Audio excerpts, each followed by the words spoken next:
Assalamualaikum warahmatullahi wabarakatuh.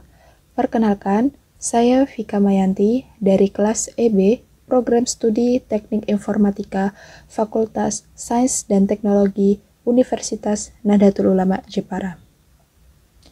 Kali ini, saya akan mencoba membuat tutorial database dari kasus yang sudah saya tentukan, yaitu sistem pembayaran SPP.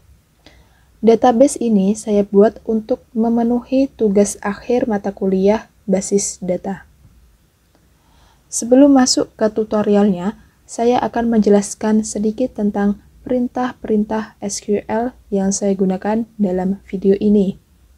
Ada 3 perintah SQL yang saya gunakan, yaitu DDL, DML, dan join. DDL merupakan kumpulan perintah yang digunakan untuk membuat, mengubah, dan menghapus struktur dari database. DML ini merupakan proses pengolahan isi data di dalam tabel. Yang ketiga, join merupakan kombinasi dari 2 atau lebih tabel di dalam database. Oke, mari kita mulai prakteknya. Ini kita sudah berada di exam. Kita klik start. Kita tunggu loadingnya sebentar. Setelah itu klik cell. Sebelum kita membuat database, kita harus masuk dengan menggunakan MySQL main U root main P. Nah, kita enter. Sampai di sini kita buat nama database-nya sesuai dengan project masing-masing. Saya menggunakan nama dan name saya karena ini tugas kuliah. Kita menggunakan cara create database dan nama saya. Kita coba melihat database yang kita buat ini apakah ada atau tidak. So, databases. Ya, di sini ada market, database tadi yang saya buat. Ada information, percobaan, dan lain-lain. Sekarang kita coba akses database yang baru dibuat tadi dengan use nama saya dan name. Oke, setelah itu di sini berhasil ya, MariaDB-nya sudah berubah. Sekarang masuk dalam pembuatan tabel. Di dalam database ini pasti terdapat beberapa tabel. Nah, di database saya ini membutuhkan 5 tabel. Oke, mari kita buat tabel yang pertama dengan menggunakan create tabel. Nama tabel, di sini saya menggunakan nama tabel siswa. Setelah itu kita isi atribut dan tipe datanya. Nah, di sini harus diperhatikan NIS ini saya isi tipe datanya itu menggunakan int not null karena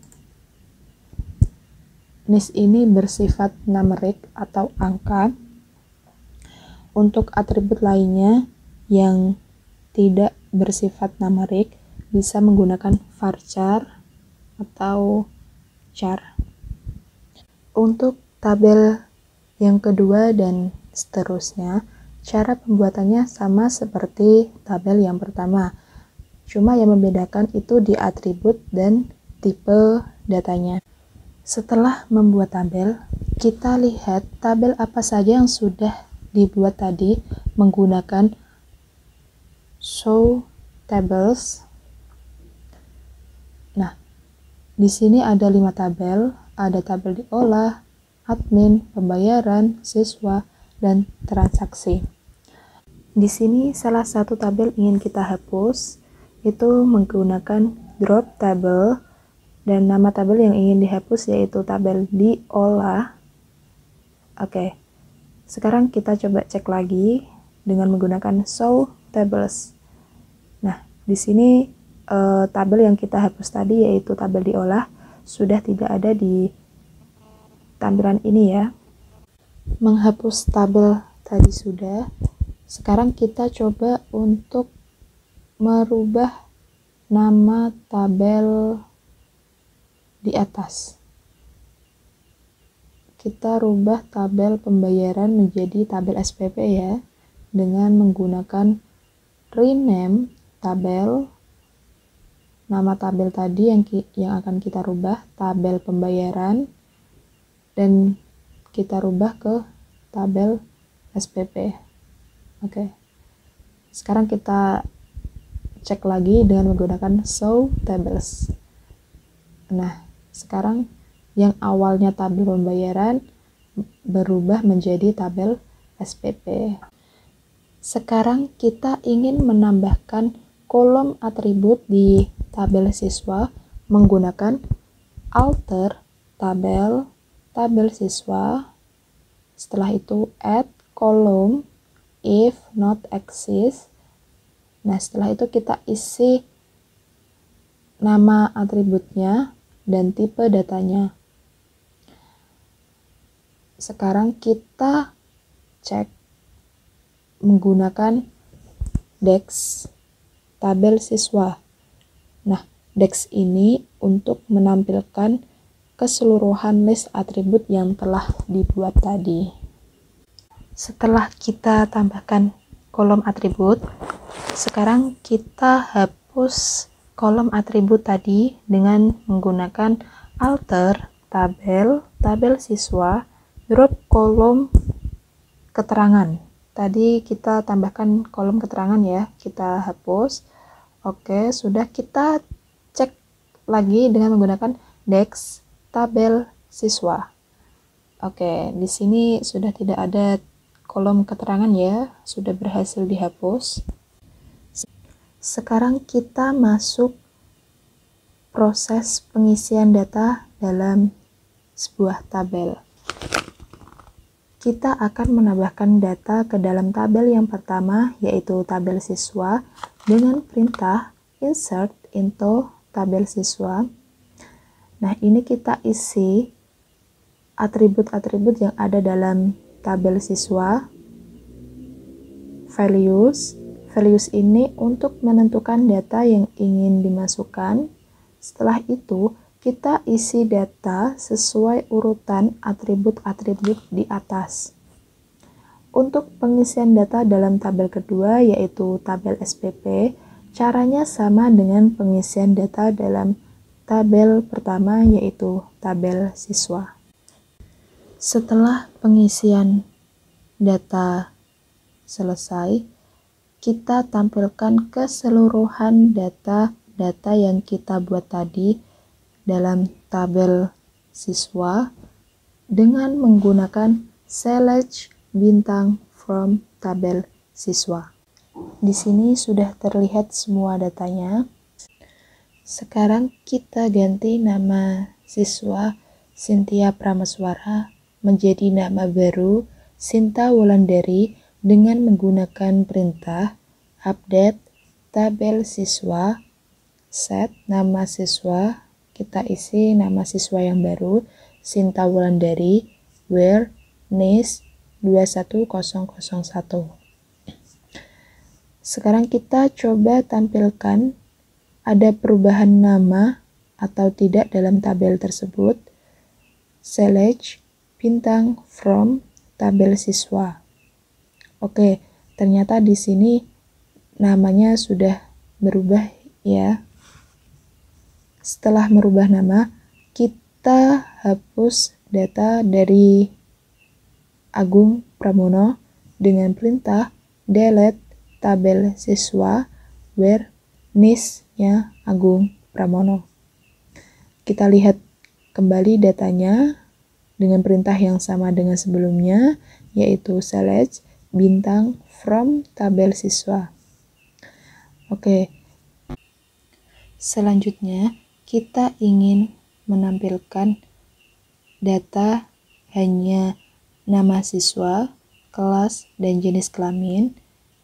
Bisa menggunakan perintah select nama siswa, kelas, jenis kelamin from tabel siswa.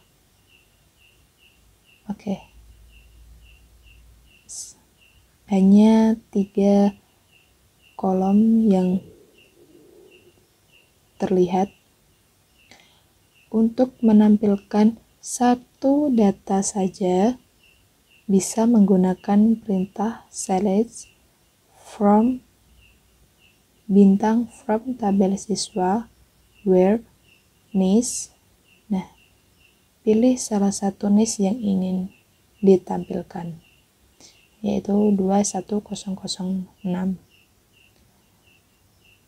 Lanjut, kita ingin menampilkan data nama siswa dan data kelas yang berjenis kelamin perempuan, order by niche X.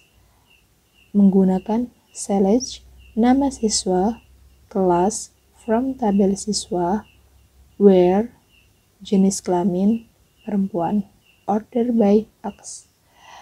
Nah, data yang tampil hanya siswa yang berjenis perempuan.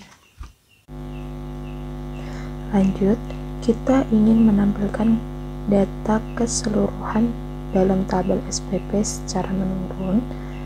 Itu bisa menggunakan select bintang from tabel SPP, order by ID SPP discrete. Kita penulisannya DX. Nah, hasilnya dimulai dari ID SPP yang tinggi ke ID SPP yang rendah. Untuk menampilkan rata-rata dari data jumlah SPP dalam tabel SPP, bisa menggunakan perintah select AVG jumlah SPP from tabel SPP. Hasilnya bisa kita lihat rata-rata dari jumlah SPP. Untuk menampilkan nilai maksimum, ini kita ganti kata AVG dengan kata max. Nah, terlihat perbedaannya antara AVG dan max ya. Selanjutnya kita ganti kata max dengan kata min untuk menampilkan nilai minimumnya. Ada perbedaan lagi ya antara nilai max dan minimumnya. Dan yang terakhir, total keseluruhan. Untuk mencari total keseluruhan, kita ganti kata min dengan kata sum. Terlihat total keseluruhan dari jumlah SPP. Sekarang kita coba menampilkan data dari satu atribut tertentu dalam bentuk baris menggunakan select group concat nama siswa from tabel siswa. Nah, hasilnya bisa dilihat ya. Dia dalam ke samping, tidak ke bawah. Oke, sekarang masuk bagian terakhir, yaitu bagian join. Join ini memiliki syarat kedua tabel harus memiliki sebuah kolom dengan nilai yang sama. Nah, di tabel yang saya buat tadi sudah ada kolom yang nilainya sama, yaitu di kolom niche. Namun, dalam join ini harus ada foreign key sebagai penghubung di antara dua tabel, karena sudah ada kolom niche yang sama, maka saya akan menambahkan foreign key pada tabel SPP di bagian kolom NIS dengan cara alter tabel SPP add foreign key NIS, kita yang jadikan foreign key-nya, references tabel siswa NIS. Sekarang coba kita cek apakah di tabel SPP ini sudah ada foreign key-nya.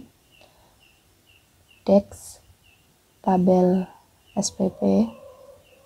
Oke, bisa kita lihat di atribut NIS ini sudah menjadi mul artinya dia sudah berhasil menjadi foreign key. Sekarang kita gabungkan antara tabel siswa dengan tabel SPP dengan menggunakan select tabel siswa dengan atribut NIS, tabel siswa lagi dengan atribut kelas,